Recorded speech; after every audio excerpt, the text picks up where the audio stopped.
नमस्कार। आकाशवाणी जयपुर अजमेर से प्रस्तुत हैं प्रादेशिक समाचार।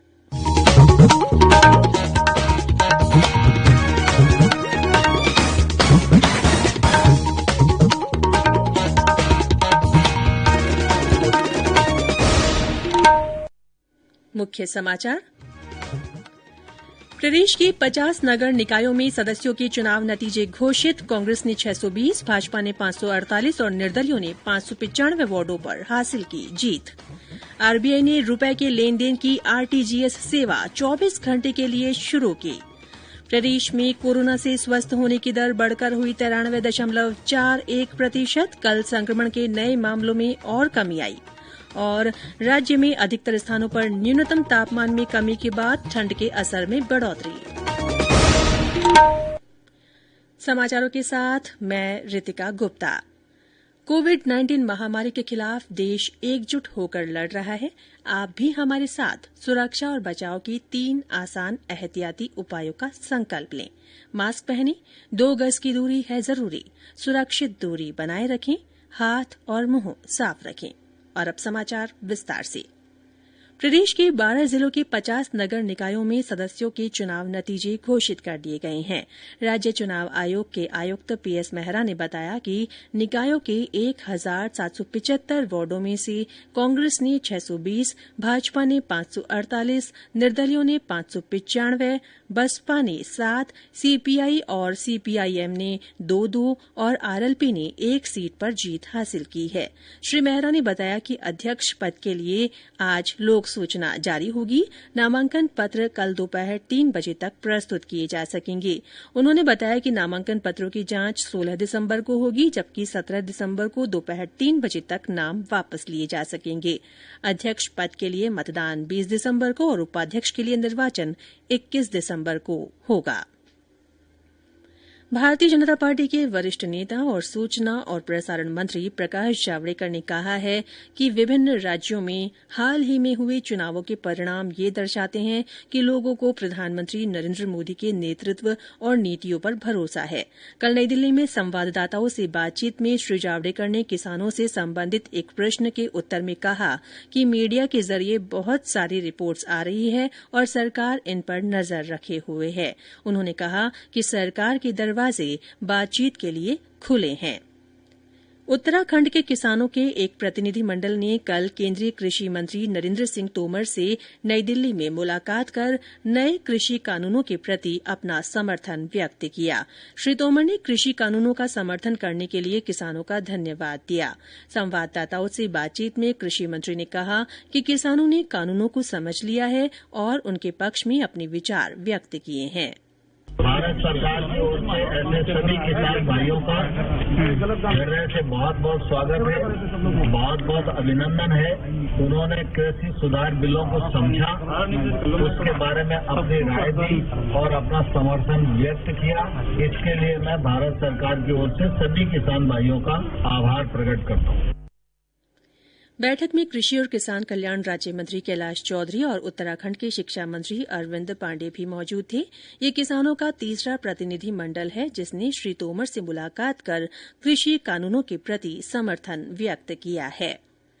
भारतीय रिजर्व बैंक आरबीआई ने धन के लेन देन की तत्काल सकल निपटान प्रणाली आरटीजीएस सेवा अब 24 घंटे के लिए शुरू कर दी है।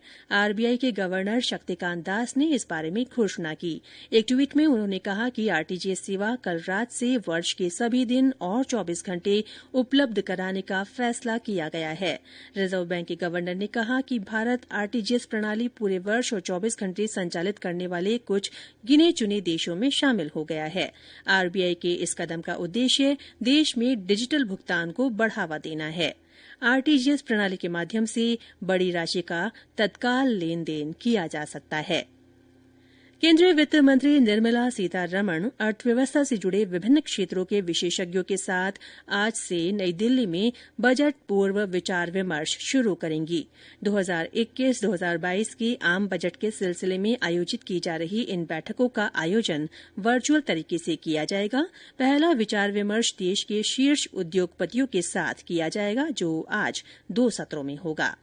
ये समाचार आकाशवाणी जयपुर अजमेर से प्रसारित किए जा रहे हैं। समाचारों का सिलसिला यूं ही जारी रहेगा, उससे पहले ये संदेश। कोरोना की वैक्सीन को ढूंढ रहा जग सारा, जब तक इसकी खोज पूरी ये पैगाम हमारा। जब तक दवाई नहीं तब तक ढिलाई नहीं, जब तक दवाई नहीं तब तक ढिलाई नहीं। खुद को इससे दूर रखना, सोच समझ कर खुद है परखना। भीड़ भाड़ हो कम या ज्यादा, मास्क सदा चेहरे पे रखना। जब तक दवाई नहीं तब तक ढिलाई नहीं। प्रादेशिक समाचारों में एक बार फिर से आपका स्वागत है। प्रदेश में कोरोना संक्रमण से स्वस्थ होने की दर 93.41% हो गई है। कल इस बीमारी से 1468 लोग ठीक हुए। राज्य में अब तक 2,72,118 लोग संक्रमण मुक्त हो चुके हैं। फिलहाल सक्रिय मामले 16,629 है। कल संक्रमण के नए मामलों की संख्या और कम हुई और 1,290 नए मामले सामने आए। इनमें सबसे ज्यादा 295 मामले जयपुर जिले में मिले। जोधपुर में 105, कोटा में 99, भीलवाड़ा में 70, उदयपुर में 65, नागौर में 61, डूंगरपुर और अजमेर में 51, श्रीगंगानगर में 41, जालौर में 40, अलवर में 39, बूंदी में 35, टोंक और राजसमंद में 32, पाली में 31, बाड़मेर में 29 और बीकानेर में 25 लोगों में संक्रमण की पुष्टि हुई। कल इस रोग से 14 और लोगों की मृत्यु के बाद मृतकों का आंकड़ा अब तक 2,542 हो गया है। केंद्र सरकार की ओर से कोरोना जागरूकता लाने के लिए चलाए जा रहे जन आंदोलन से जुड़ते हुए आकाशवाणी के माध्यम से पैराशूटर अवनी लेखरा ने लोगों से मास्क लगाने और सामाजिक दूरी रखने की अपील की है। कोरोना वायरस के फैलने से हमारे मानसिक और शारीरिक स्वास्थ्य पर विपरीत प्रभाव पड़ा है। इस प्रभाव को कम करने के लिए मैं कुछ पॉइंट्स आपको सजेस्ट करना चाहूंगी। जैसे कि नंबर 1, आप एक दिनचर्या बनाएं और उसे फॉलो करें। इससे आपका माइंड फोकस और शार्प रहेगा। नंबर 2, आप अपने कलीग्स और अपने लव्ड वंस के साथ रेगुलर कांटेक्ट में रहें और उनसे हालचाल पूछते रहें। नंबर 3, अपने खाने और सोने का बहुत ध्यान रखना जरूरी है। प्रॉपर नींद लेने से आपका इम्यूनिटी सिस्टम भी बूस्ट होता है। नंबर 4, एक्सरसाइज करते रहें। एक्सरसाइज करने से आपकी बॉडी हेल्दी रहेगी और वो वायरस से लड़ पाएगी। नंबर 5, फेक न्यूज से बचें। एक्सपर्ट रिकमेंडेड सोर्सेज की न्यूज पर ही विश्वास करें। Number 6, please follow the rules. Wear masks, use sanitizers and wash hands frequently, and please follow the social distancing. Stay safe. Thank you. Akashvani Jaipur के समाचार बुलेटिनों में चलाई जा रही विशेष श्रृंखला जनता का संदेश जनता के नाम के तहत सुनिए हमारे श्रोता का संदेश। नमस्कार, मैं हूँ नारायण, गांव डिंडाली, पंचायत सिमड़ी सिंदरी, जिला बाड़मेर से बोल रहा हूँ। मैं सभी लोगों को ये संदेश देना चाहता हूँ कि घर से बाहर निकले तो मास्क लगा निकले, 2 गज की दूरी है जरूरी, समय समय पर हाथ धो। धन्यवाद।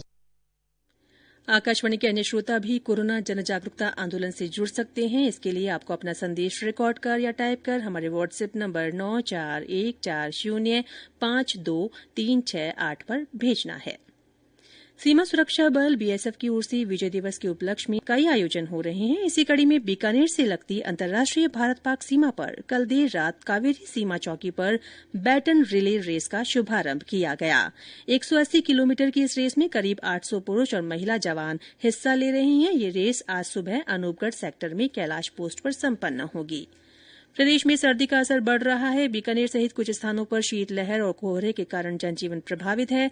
कल कई जगह न्यूनतम तापमान में गिरावट आई। मौसम विभाग के अनुसार माउंट आबू में कल पारा गिरकर 4 डिग्री सेल्सियस दर्ज किया गया। वहीं जयपुर और अजमेर में भी पारा गिरकर 14.2 डिग्री सेल्सियस पर पहुंच गया। और अंत में मुख्य समाचार एक बार फिर।